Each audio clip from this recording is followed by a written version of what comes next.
Young writers often face a wall of doubt, questions about credibility, age, and experience. But creativity has no minimum age, and the future of storytelling depends on voices brave enough to break the mold early. Welcome to the PhD with Women on IT Hack the Future. My name is Jamil Navarrosa, and today's PhD Positivity Hack delivered will be by our guest, Shanti Hershenson. Our topic for today is Stories Beyond Her Years, the Rise of a Gen Z Author. Episode 199 starts here. Hmm. Let me remind you, this is a grassroots community that focuses on women in IT, an inclusive forum of women in technology, startups, and female leaders who are supported by men as well. And I bring heart to that hustle because empathy is critical and empathy is my module, and empathy is critical in creating spaces where young talent thrives. Join us for a positivity hack delivered with Shanti Hershenson, a prolific Gen Z author who has already penned more books than most writers do in a lifetime. From drafting novels in her bedroom with her cats by her side to exploring complex social issues through her stories, Shanti is redefining what it means to be a young creative. As a senior in high school, she has built a powerful presence on TikTok, using the platform not just to promote her work, but to inspire a new wave of teen storytellers. In this episode, she'll share her journey of writing and publishing as a teen author, how she turned her passion into a career, the habits that help her complete her first novel, and why age should never hold anyone back from telling meaningful stories. Please join me in giving a warm welcome to Shanti. Thank you so Hello. much for having me. Thank you so much for joining us, Shanti. To start, where in the world are you today? I'm in San Diego, California. Oh, that's very nice. So, Shanti, welcome, welcome. And you've accomplished something truly incredible before even finishing high school. When did you realize that writing wasn't just a fun hobby, but something you had to do, like a genuine career path? So I've loved writing for about as long as I can remember. However, I never believed it was something that I could do as like a long-term career. My thought process was more, yeah, I don't know, do something else, and then maybe when I'm older and I have the time, I'll write like one book and try to get it published. And inevitably that thought process went away very quickly. It was when I in 2020, in the midst of the pandemic, and I was stuck at home. I had nothing to do, and I started writing my first book. And instantly, when I started writing this book, I realized this was not something I just wanted to do for fun. I wasn't just doing this because I wanted to create a story. I mean, I was, but I was also doing it because I really wanted to share this with other people. And from there, I began researching how to publish, how to market. Even though I didn't have a book completed then, I was trying to envision what my life would be like as an author. And eventually, it just became this thing that, like, I couldn't not do. I was so obsessed with the possibility. I saw that you have more books than many writers do in a lifetime. What is your secret sauce for productivity, and what are the key habits that help you finish that first novel and keep the momentum going? Yeah, of course. So, my like secret is that A, I write every single day and I write the same amount every single day. So for me, I write 1,000 words every single day, no matter what. I've had the flu and I've still managed to write my 1,000 words. I had a concussion in 10th grade and I still wrote 1,000 words every single day. Um, I don't recommend. But I also, at the same time, like just that habit has allowed me to produce work every day, and it has turned this into this thing where it's like I can't not do it. Also, I'm always writing one book and I'm editing another. So I always have a new first draft in the works while I'm going back and doing the second, third, fourth, fifth, sixth, the millionth draft of another book. So there's always something new going on. So, creativity often hits at unexpected times. What does your note taking or idea capture system look like? Do you use specific apps or is it all paper and pen? Yeah, so for logging ideas, it's very random. I have in my room a couple of I have a piece of cardboard that I grabbed from something I had unboxed, and on the back of it, I wrote this book idea. But typically, I write all of my ideas in the same document in my notes app on my phone. So I have probably about 100 ideas of just random things that have sprung to mind ever since sixth grade. And it's a lot. A lot of the ideas are not coherent. Some of them have titles, some of them don't. Some are paragraphs and some are one or two words. But whenever I think of something, whether I've had a dream or an idea just pops into my head, or I see something in the world and I'm I need to write about this, or even not even I need to write about it, even just that's interesting. I wonder what this would look like as a book, or I could do something with this. Or even I just see something interesting and I have no idea what I'm going to do with it. I put it in this one document. So, your books explore complex social issues. How do you, as a young author, approach researching and authentically writing about topics that might feel heavier or beyond your immediate lived experience? Of course, so a lot of it is just about being true to myself. And especially if I'm writing about something that's difficult and very close to me, then a lot of the time it's about um just trying to be authentic to my own experience, or trying to write something that feels connected to what happened to me, something that I feel comfortable writing and reading and that I feel expresses how I feel. But other times I'll write about complex social issues that I do not I have not experienced personally, and maybe I'm a little bit more separated from. And in that case, it's a little bit of research and trying to understand other people's experiences. Maybe it's talking to people who have experienced this and making sure that what I'm putting in my work is accurate and acceptable and respectful to those experiences. And sometimes a lot of this writing can be an expression of opinion. I do try to keep I mean, for the most part, a lot of my books are sci-fi fantasy. I can kind of be very flexible with what happens in it and how these things works, but how these things work. But sometimes it is very much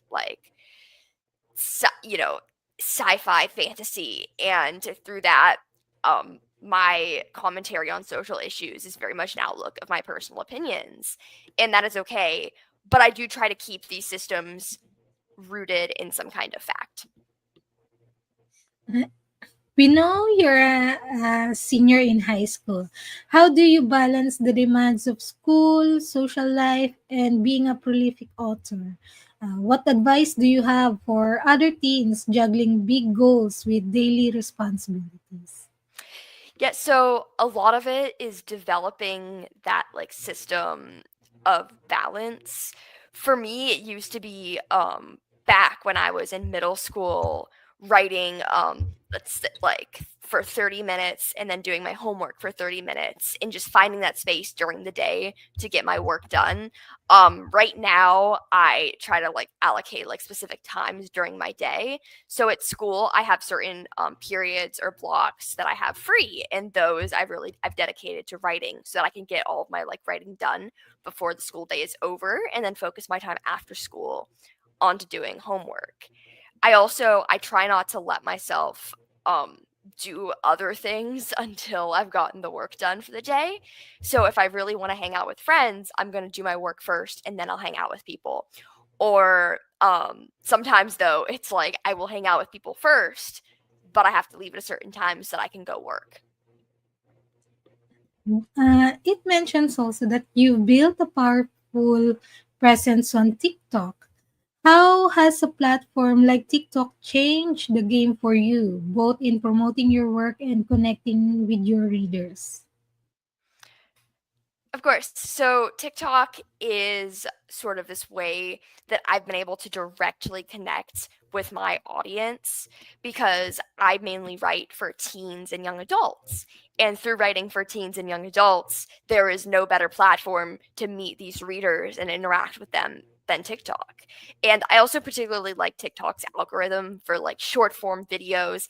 I don't need to spend hours editing a video like I would for YouTube. I can create something that takes maybe 10 to 15 minutes and then put it out there and instantly receive views and instantly connect with people and instantly like receive feedback. And I think that's the thing about it that's been really, really helpful. I also joined TikTok at a time where reading had become insanely popular with the rise of like hashtag book talk. And through that, I was able to like jump on this big new social movement and promote my work. And speaking of book talk, it is huge. What's it like to be a part of that massive community, and how does engaging with that space influence your writing choices or story ideas? Yeah, so it's really cool in the sense that I just get like it's like an endless community and you have so many people that you can just a talk to but also gain inspiration from. Another thing is that I can really keep an eye on what certain like story themes are trending, what certain genres. And although I'm typically the kind of person who just writes what I want to write, keeping an eye on this can help when I'm like choosing my next book from my list of ideas. And sometimes too, I'll just be exposed to like even new things I haven't thought of through like looking at other authors' work, or even for example, like just within my marketing, there are so many ideas available on the internet, and I think Book Talk is a really easy way to just look and see all these new ideas that are very specific to book marketing. And also, the topic of the show mentions the wall of doubt young writers face regarding age and credibility. How did you handle that internal voice of doubt or any external criticism you may have received early on? Of course, yeah, both, internally, I definitely struggle with imposter syndrome. And through that, I've had to remind myself, like, look, this is real. You did this. You are continuing to do this every day, and really just staying in touch with the reasons why I write, because at the core, I really love this. Um, Externally, I have definitely experienced some people who are like, you didn't write those books, or who have had not nice things to say on the internet. But of course, I did write these books. I wrote these books with no help.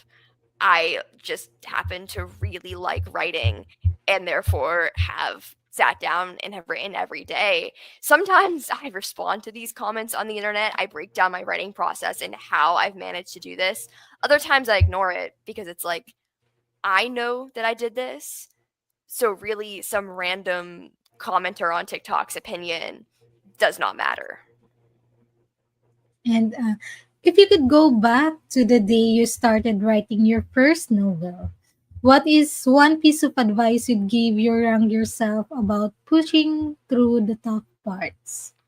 Of course, I would definitely tell her to like find that routine much quicker. There were periods where I'd be like, I didn't know what a writing process was. I didn't know what my routine was supposed to be. So I'd have some days where I'd write only a sentence and be like, yeah, that's enough work. I'm done. And I'd have other days where I'd write a lot. But really finding that consistency was really important. But I'd also remind myself to just enjoy the process a little more, fall in love with my characters, fall in love with the story, like become totally obsessed with your work, which I did. But at the same time, I was so worried about like, will people like my book? Is this good? Is it going to be successful? And those thoughts can be helpful to have because they did help me develop an early marketing strategy. But at the same time, it's also important to just enjoy the process and to just focus on the writing too. And do you have any mentors or role models played in your journey?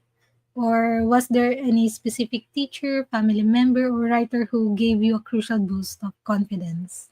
Yeah, I have worked with a writing coach ever since I was 13, who also doubles as my editor, and that relationship has been extremely helpful. Um, because through working on my books together, and through editing like the later drafts, I really get a better understanding of like my own work, and I get the feedback that is essential to publishing books that will have a good reader experience. But it's also just been really nice to like grow up and like talk to regularly another writer, because it can be very isolating um when going through school and just going through my life and being like, I don't, like a lot of people just don't get it. So, uh, is there also uh, none of us are able to achieve success without some help along the way. Is there a particular person who you are grateful towards who helped to get where you are? And do you have any story about that? Oh yeah, of course. First off, definitely my editor, but I kind of described that earlier. Also though too, my parents have been really great in the sense that they've given me like endless support. And that's something that's really, really special and important, because they've never been like, oh, you shouldn't do this. Why don't you try to focus on a career that's a little more attainable? Instead, they've always been like, yeah, go for it. And I think that is so crucial, and one of the things that has really helped me get as far as I've come. What are some of the recurring themes or messages you feel most compelled to share through your stories? And why are those messages so important to you right now? Of course, I talk a lot in my books about mainly different political issues, particularly in the United States, um, but also globally. And with that, I try to focus on these ideas of like empathy and recognizing that other people are human, because I think at times we forget that. And I also tackle like the experiences of being a teenager. I have releasing on December 30th is a book called Good Kids Bad Choices. And that book really focuses in on the experience of being a teenager during a really rough time politically, and also standing up to the oppression that you may face, and really like coming to terms with the fact that you have a voice. And that's important, because at times in my life I've needed to experience that and to like understand that, but also because I've observed it so much with teenagers who just don't know their own power.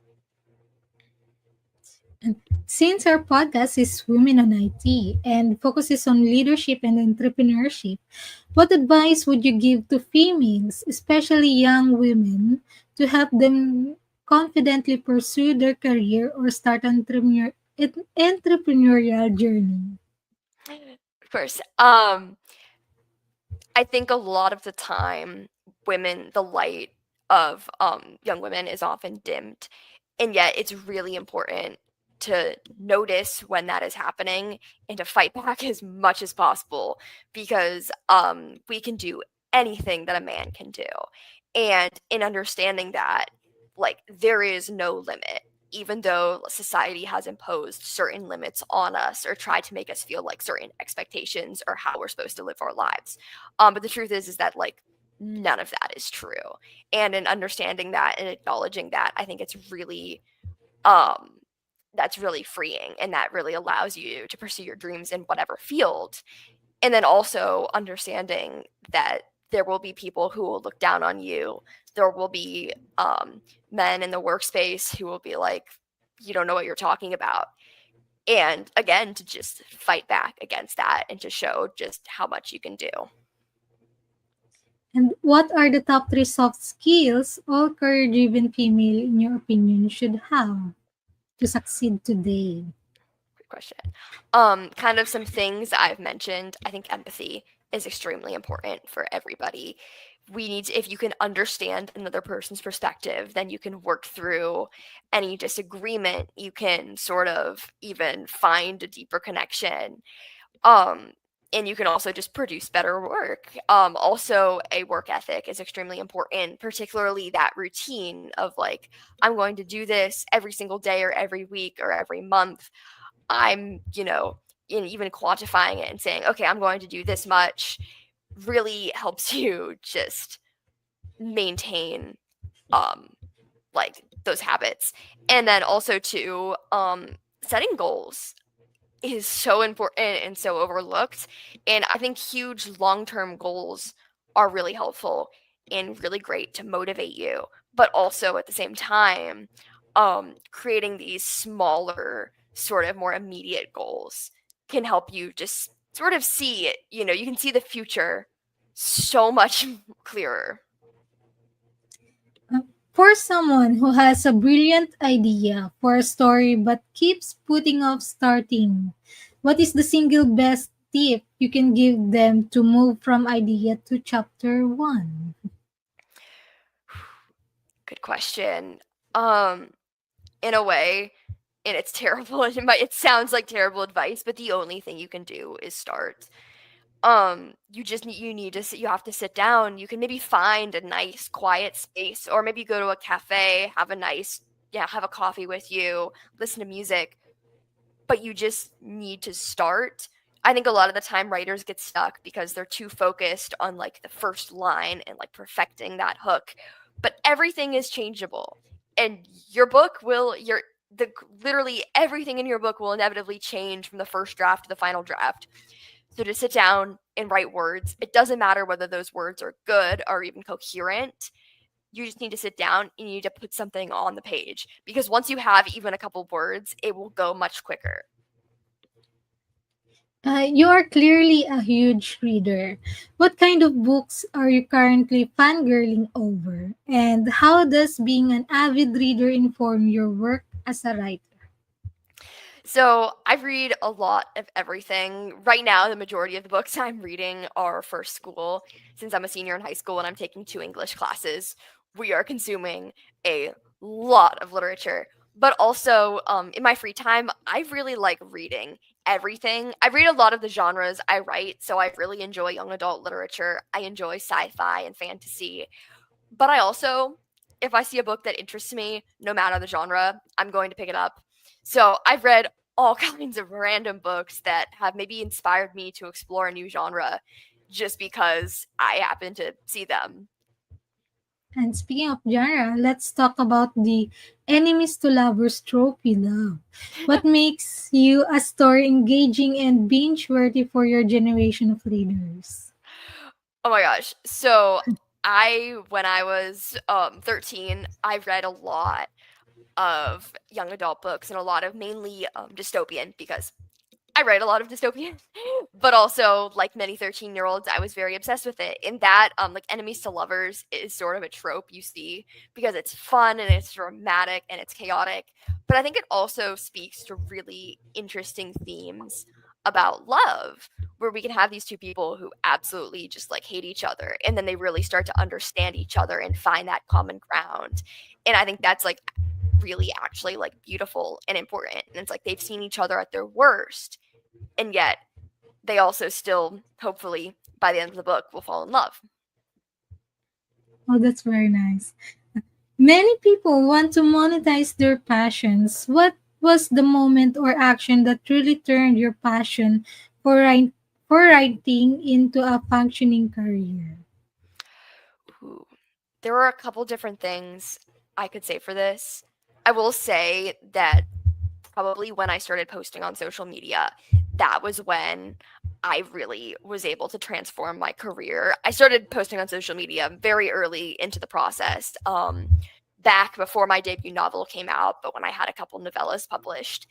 And that was how I really started to understand how much it takes to sell a single book, but also at the same time, how easy it is to just reach people. And once I had created a social media page, I also started branching out in other marketing tactics, such as podcasts and like newsletter promotions. And from there, I mean, a lot of the strategies that I used then are still things I used now. When I started marketing my books, this was still during the pandemic, so I didn't have the same opportunity to actually do like in-person events. But that's another thing that has really allowed my career to take off, because through in-person events, I am meeting my readers face to face. I'm getting to talk to them for sometimes a really long time, and I'm getting to truly just like understand who I'm writing for. We often hear about writer's block. Do you believe in it? And if so, what are your strategies for navigating those moments when the words just won't come? Yes, I kind of like believe in it, and yet I also think it is perceived as a lot more frightening than it actually is. I think occasionally writer's block happens mainly because the characters are doing something that they really shouldn't be doing, that like you subconsciously don't think is right. Or maybe even it can be just this mental block where like something is preventing you from just putting the words on the page, and then once you understand that, typically you will be able to continue. Also, sometimes it's just natural. Sometimes you're going to feel tired or unmotivated, or maybe you're having a difficult day, and the last thing you want to do is sit down and write. But even just finding the space to overcome that, for me, I try listening to music that reminds me of the book I'm writing. I try to find ways to get excited over it, whether it's creating a Pinterest board or even drawing my characters. Because if I can get excited about the project, then it is a lot easier to write. Shanti, are you working on any new exciting projects right now? Can you give us a little hint of what your readers can look forward to? I am. I have been for the last month or so writing this new book that is very reminiscent of a lot of my older work, which is super exciting, but it also has a new deeper twist with the things that I'm interested in now. I'm also currently editing a book that I wrote about 2 years ago now, and I've been trying to play with the opening to make it stronger and to really like allow certain elements of the book to shine through. And then I have this other book that I just finished a draft for, and I believe I finished the third draft. And I'm probably going to go do a couple more rounds of editing, but that is potentially on the horizon as a release. And looking ahead, what are your next big goals as you transition from high school to the next stage of your life? Will writing continue to be the star, or are you exploring other avenues? Yeah, so writing is definitely the main thing in my life. I plan to major in creative writing in college. And my main goal is trying to expand my career while I move to a new location, because I'm planning on moving across the country for college. So, really trying to develop a new network and new strategies to gain events and expand my reach. And at the same time, I'm very interested in any new opportunities I can achieve, whether it's traditional publishing. And I mean, the ultimate dream is like a film adaptation. But even that, I feel, is a goal for the future that is attainable, because if this career has taught me anything, it's that anything is possible. Yes, anything is possible. And finally, for any young person, especially young women watching this, who feels like their age is holding them back from sharing their unique voice, what is your ultimate message for encouragement? No matter your career, no matter your passions, there is always a way that you can start early. Your age is never in the way. If you're interested in being a doctor, there are courses you can take as a student. There's so much you can learn. You can really get a head start. If you're like me and you really love writing, you are never too old or too young to write a book. So I wrote my first book when I was 11 years old. And I do think that if I had the understanding and if I really had like the time and the motivation, I could have done it much sooner. So if you're younger than that listening, there is time. But also, if you're my age or if you're older, you are still never too young, and you're also still never too old. As we are heading towards the end of our show, let me ask you, Shanti. Eleanor Roosevelt once said, "Women are like tea bags. We don't know our true strength until we are in hot water." In life, how are you in hot water, Shanti? How are you brewing? Ooh, good question. I have definitely had moments where I have been in like crazy situations or I have set deadlines that just feel unattainable. And sometimes it's then where I produce my best work. I remember, I mean, a couple years ago, I had my first like really rough deadline. And it taught me so much about being able to work efficiently and dedicating so much time to this one thing because the the aftermath was so amazing. And in terms of like brewing, I am really trying to progress every single day, whether it's through writing or just being a person. And I'm always plotting new ideas. So I always have like something brewing. And what is the number one book you can sit and think, "Oh, I wish I read before I started my career"? Ooh, good question. So I have a couple different things I could say depending on the career and depending on the genre. But for me, my favorite book of all time is The Perks of Being a Wallflower by Stephen Chbosky. And although I read that when I was pretty early on in my career, and reading it much earlier probably wouldn't be a good idea because it's a bit more of a mature book. But that book taught me so much about writing difficult topics and also writing in this very natural voice. So I think it would be interesting to see the work I would have done with certain books of mine had I read the book earlier. At the same time, I'm not sure that would have been a good idea. Perks of Being a Wallflower. I watched that movie, right? It's a movie with Emma Watson. So, Yeah. yes. So, let's imagine that you could meet anyone in the world for a private breakfast. Who would it be and where would you choose to meet? Good question. Um, I have a couple different answers. I would say that Toni Morrison would be very interesting. I recently read one of her books and I found just the way she writes to be so fascinating. And I really want to understand how she does it because so much of what she writes and the way she plays certain events, I'm like, I don't know how I could do it. And for the last question, what is your can you please give us your favorite life lesson quote? Oh my goodness. Okay. Let's see. I'm so bad with remembering quotes. Um, so I'm going to go with a quote from Star Wars that counts as a Okay. life lesson quote. But I do think that Yoda's "do or do not, there is no try" is extremely important because really, you either have to do something or you're not going to do it. You know, there really isn't that in between, or at least I try to live by the idea that there's not that in between. Thank you so much, Shanti, and you've been so inspiring. And that's it for our 199 of the PhD live stream. Thank you to our guest, Shanti Harshenso. To stay updated and ensure you never miss a positivity hack delivered, well, follow Women on IT and turn on notifications to be alerted once a video has been released. Next week, tune in for a new episode with Angela Thurman, and thank you to our fabulous team, Rush, Kim, and Natalie. As always, our positivity quote comes from positive thinking only and goes look for something positive in each day.